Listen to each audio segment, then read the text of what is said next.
Hi, everybody. Welcome to today's edition of Daily Distinction. We're kicking off the week. It's a Monday. Wow, what a last few days we've had. It's just been extraordinary. Brian, first in wins. You're ready to rock. It was good to talk to you during the Ultimate Business Summit. And I was just getting ready to say what a great few days we've had with the Ultimate Business Summit that was going on Wednesday afternoon, Thursday, Friday, and great weekend. Man, we had a great fun time on the Ken and Glenn show with a guy named Scott last night. But man, the Ultimate Business Summit was just fantastic. Really, really appreciated how many of you became a part of that. It was so terrific. So, hey, Scott, great to see you. Hope you're doing well. Ted, it was great to see you at UBS this last week. To get to see your face up there on my screen that I've got overhead here. So thank you for being a part of that as well. So big week coming up. We've got some big things that are changing and some big announcements that are coming. And thank you for being a part of that. By the way, I got to say this at the very beginning. One of the things that really got me yesterday, we were doing our show, the Sunday night show with Glenn Morshower, of fame from being on 24 and the Transformer movies and now on the cast of The Resident and all that. And Glenn was talking about something that he had seen during one of these episodes of Daily Distinction. And I was blown away. I'm like, well, I didn't see that you were on. He said, oh, well, I watch the replay every day. Like they're shooting a movie right now in Louisiana. And he said, I watch Daily Distinction at night when I get back to the room. And I was just blown away. So it struck me on a number of, first of all, what a wonderful thing. Thank you, Glenn, for watching. But it also struck me, I talk here with the folks that are on live, but it's easy because of talking with folks on live to not thank those of you that are watching on replay often enough. So please know, I appreciate you watching Daily Distinction. Thank you for your engagement. Thank you for your involvement. Thanks to everybody that watches live, obviously. But I don't often enough express the appreciation I have for the folks that watch Daily Distinction on the replay. So thanks for being here for that. A couple big changes to talk about this week, and then we'll get on to today's topic, which is important because all of us are called to leadership in some form or another, whether you're leading in your organization or you're leading as an entrepreneur or you're leading as a parent or as a volunteer. All of us have some kind of leadership in some form. So we're going to get onto that in just a second, but I want to make sure you knew a couple of things. First off, at distinctionnation.com, there's going to be some changes that are going to be coming, and it's going to be coming on Friday. So if you haven't downloaded and taken advantage of what's there for you for free at Distinction Nation, just wanted you to know there's going to be some changes in that are going to be starting on Friday. So like we have a 14-day audio program, and you listen just one segment a day for 14 consecutive days. And it's to help you align your priorities in life and your goals in life, and then what you do on a daily basis to make certain that those are in alignment. Absolutely free until Friday night. So if you haven't downloaded it, please do so because it's your last chance to get it for free and some of the other things that are there. Also, post-pandemic events, you see the logo behind me, the registration for that closes on Friday. So if you haven't signed up for it yet, please do. It's under $300. It is postpandemicevents.com. It's for meeting professionals. It's for professional speakers, sales professionals, financial advisors that you had client meetings. Now you've got to have them virtually. It's for churches. Matter of fact, I don't know if you saw on Twitter today, our minister, Vince Antonucci, was so kind to say, gosh, this would be great for churches as well as we go to virtual. So anybody that's involved in that, one of the problems is everything I see about people doing these programs on virtual events talks about the technology. And that's one of the things I cover in this course, but it's later on. You know why? You wouldn't lease the cameras and you wouldn't hire the lighting people and get the lights until you knew what the movie was about. And it's not that you don't know what it's about when you have that meeting, but it's that you don't know how to take what it's about and convey it like a broadcaster rather than like what we've typically done in sales calls and meetings and client events and things like that. So it's trying to help you change the way you think so you can change the way you meet. And so that's what post-pandemic events is for. Registration closes Friday. And I've only said this here, but you can take $50 off the price. Just enter the code DISTINCT50. DISTINCT50. But registration closes Friday night. So be there or be square. Hey, Dwayne, great to see you. Brian, you're jumping in with both feet. I know that. I'm really excited about that. And it'd be a good thing to let you know, because I haven't told anybody else on this, and we're not going to publicize it yet. But Distinction Summit that we talked about, the Stand Out, Earn More program, we're really doing a deep dive into what it takes to create distinction. If you want to just jot a note down, it's going to be October 16 through 18. 16 through 18. It's Friday, Saturday, Sunday for our Stand Out, Earn More event called the Distinction Summit. There we go. All right. So now we're going to talk about leadership, because as I said earlier, all of us are called to leadership in some form or another, right? I mean, you might be leading other people in a charitable organization or in your church. You might be leading other people that you work. And you know, my great friend, Mark Sanborn, has the title of this book is so extraordinary. And that is, you don't need a title to be a leader, right? You don't have to have the title to contribute leadership to anything that's important to you. We tend to think of titles as like being CEO or district manager of, if you're an Office fan, assistant to the district manager of, anyway, we tend to think that it's like a business. There's a title involved in that. But I'll tell you what, name more important leaders than those with the titles of mom or dad, right? So leadership is something that in some way or another, in some place or another, that we're all called to. So since the 1930s, there has been a philosophy, and it's taught at business schools as one of the philosophies of leadership, that there are three basic styles of leadership. So what I wanted to do in our time together today is talk about what those three are, ask you which one you feel is a better description of the way you are most of the time, not all the time, but most of the time. And then we'll talk for a minute about what the strengths and what the weaknesses are of each of those respective styles of leadership. Yeah, Scott. Oh, my buddy Scott from California. You're exactly right. It is a verb. Leadership is action. And I love that. Absolutely right. Well, yeah. Thank you. I appreciate that, Brian. Yeah, it is. It's a change in psychology in terms of how we communicate and in terms of how we lead too. Because let's face it, now a lot of leaders are having to communicate with their teams virtually, as opposed to, hey, let's get together in conference room B, or let's, so.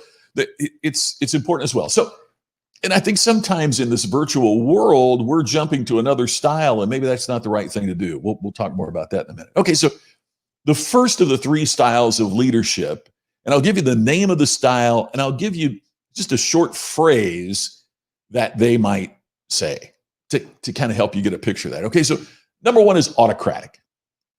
It's the autocratic style of leadership. Do this. Okay, we have this project, and here's what you need to do, and here's what you need to do, and here's what you.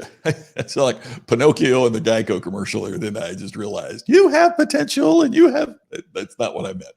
It's the autocratic leader basically says, "Here's what you're going to do," and they are very direct in their leadership approach, and they direct you into what you need to do. Autocratic approach. Approach number two is based on the French word or French term laissez-faire. And it is, okay, here's what we have to do. Here's the project. So here's a couple of alternatives. Do this or do that. Whatever you feel is the best. So that leader says, this is what needs to be done. So to get there, you do this or that. You pick what fits you best. Number two, laissez-faire. Number three is democratic. What do you think we should do? What do you think? You say to the people on the team or in the group, in the church, what do you think we should do?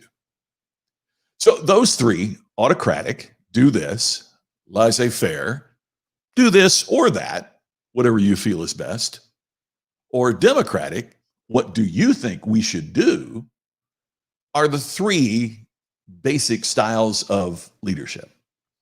So here's a fundamental question. Which one are you most of the time?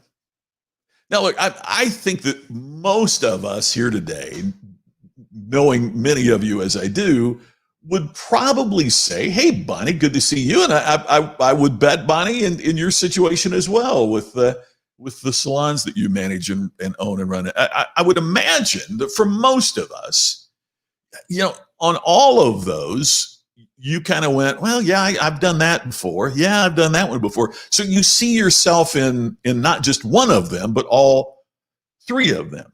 Is there a term if you see yourself in all three? And yes, it means you're schizophrenic.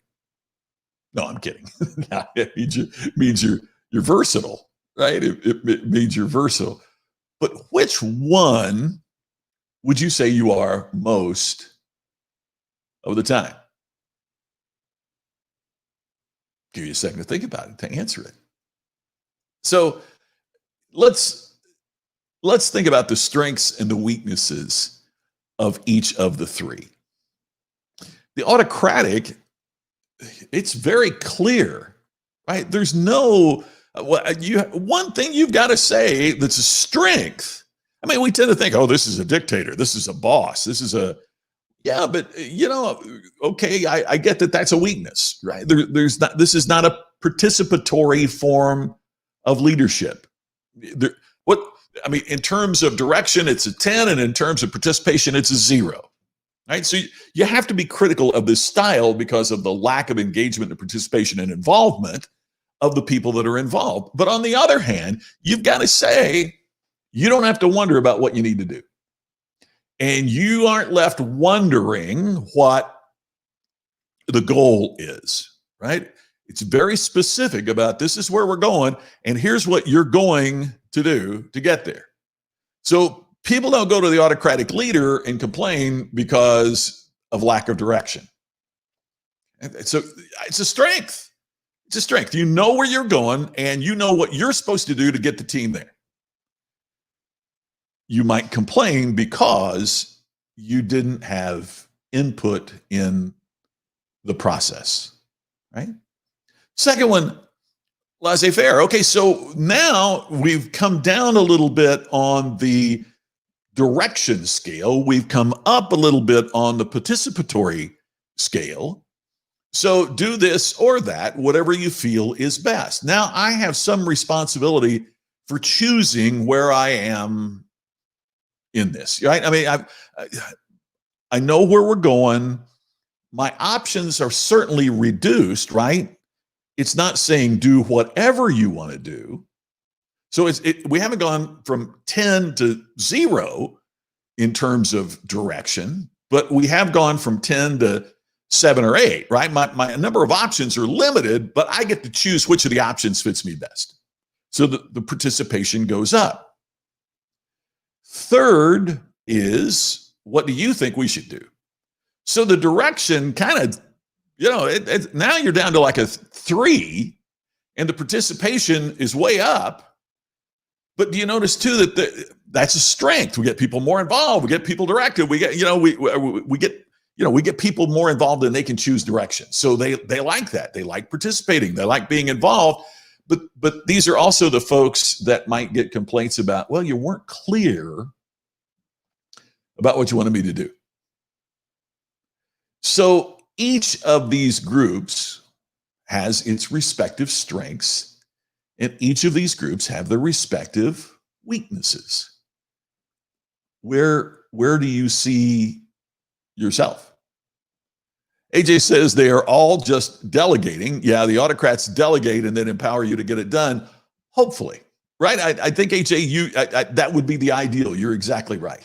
I think we've all seen autocrats, though, who then delegate, say, you do this, and then they're constantly looking over your shoulder as well to make sure you do it the way that they wanted you to do it. Ellen says, leadership is fluid. Sometimes you need to lead depending on the style of the receiver in the situation. It's rather autocratic works, unless in a 911 situation. Use a mastermind coaching leadership approach, aware of the style of others, many ways to get that result. Yes, Laissez-faire works best when you have a few teams involved. Yes. Bonnie, I think you've really hit it. You got to meet them where they are and dial up the leadership style as directed. And that's part of what makes it, my degree at the college I went to is in political science. That's what my bachelor's degree is in. And even when I was a freshman at college, I thought that combination of words was like jumbo shrimp. It's an oxymoron. Political science. Now, don't get me wrong. There is a science to polling. There is a science to some of that. But what science would have predicted the results of the last election? What science can tell us, right? I mean, obviously science, and that's part of what's going on with the pandemic now. They keep telling us one thing and then it's another. That's science. We learn more. We thought the world was flat. We learned more. We don't think that way anymore. That's science, right? We continue to grow our body of knowledge through experimentation and independent verification. All right.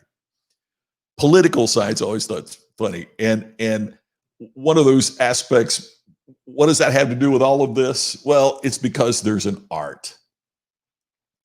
What's called governing, the art of the possible. And I think that's true with leadership as well. Bonnie, I think what you said, just nails it. That what has to happen is, and Carl, great point, Carl. Know your people, know your people, know your people. Look, when I first got my first job at WMPI Radio in Scottsburg, Indiana, the boss was autocratic. And needed to be. You know why? Because I didn't have enough information to make a decision about what I was supposed to do. And it strikes me today sometimes that one of the things that concerns me, and this sounds like I'm complaining about younger people, and I don't mean it that way. I think it's true. If there's anything we've seen in Facebook, regardless of what you feel about the culture, is that people think they know a heck of a lot more about things than what they really do. We have gotten to the point that verbalization comes before information. And therefore, the autocratic style is more difficult for people to accept these days, even though I think that all of us would say there are certain times that the autocratic style is what we need because we don't have enough information to make good choices. My mom was pretty autocratic about don't cross the street without looking both ways. It wasn't that. Now, there are many ways that you could cross the street and you pick which one's best for you. It was, you don't cross the street unless you look both ways. And for kids, there's a lot of times you don't even get near the street. Don't get near the street, right? That's autocratic. Pretty important. When the person that you are leading doesn't have the background experience or information to make a decision, an intelligent choice. They may think they know enough to make an intelligent choice, but they don't. And so therefore, what we have to understand is that, and that's another aspect, AJ. I mean, is that I knew what the goal was with mom telling me, don't go near the street. Because she told me, I know once you get hit by a car, don't go near the street. So part of what you have to do as an autocrat is make certain that you also say, here's the goal to that. Hey, Weldon, great seeing you. Thanks. Sharing is caring. Thanks for that. Hey, Jerry, great to see you. Yeah, exactly. Yeah, I should have said my degree was in immunology and election, the electoral college and everything else. And I learned it from Facebook. Yeah, it's true. I mean, information doesn't necessarily mean education, does it? Those are two different things. Yeah. A leader has to set the goal. Yeah, I agree, AJ. And with all of those, there's one of the inherent problems with how sometimes the democratic form is used, because the goal isn't clear and it becomes just kind of, what do you want to do? Yeah. A degree is irrelevant. Yeah, you're right. Well, and AJ, I know people that graduated with political science degrees in my specialty that, To your point, you're so right.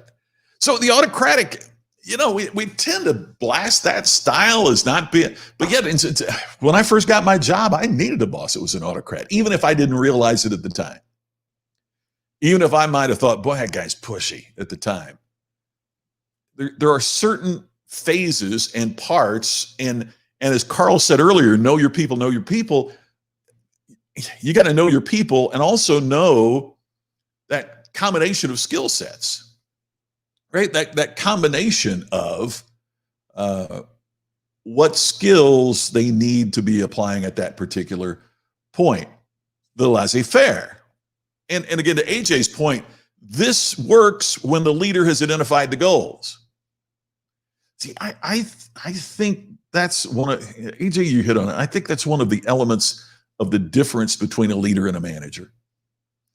Managers manage things. We've heard this before, but managers also just kind of do the day-to-day. How's it going in my department? How's it going in my area? How's it, at that particular point? So how are things functioning of the moment, where the leader has that 30,000 foot view and can see the horizon, can see the goal, and his or her job is to get you to do what it takes to get us all to that point, and can communicate the vision of the goal, right? So that when people see that, they internalize it, and that becomes important.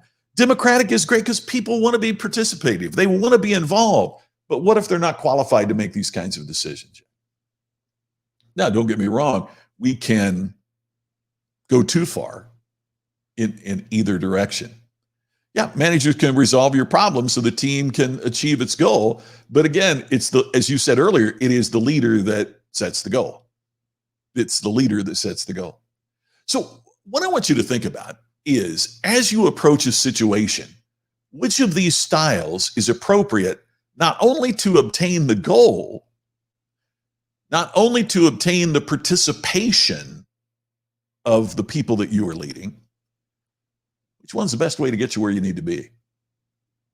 As you know your people, as you understand that leadership is active and is a verb, how can you combine these with the varying people that you have so that you're giving them solid direction, you're allowing them to make choices, and you engage them in the process when they're qualified to do so? When you find a way to work all of these, you understand that each of them have a strength or weakness. And I would suggest to you that one place you don't want to be is if I showed these three to the people that you're leading, to have everyone on your team say, oh, she's that, or oh, he's this. What you'll want is not only for you to see yourself in all of these, but for those on your team to feel that way as well. Yeah, as I mentioned at the very beginning, AJ, this goes back, I said it was first released in the 1930s, and so it's very basic forms.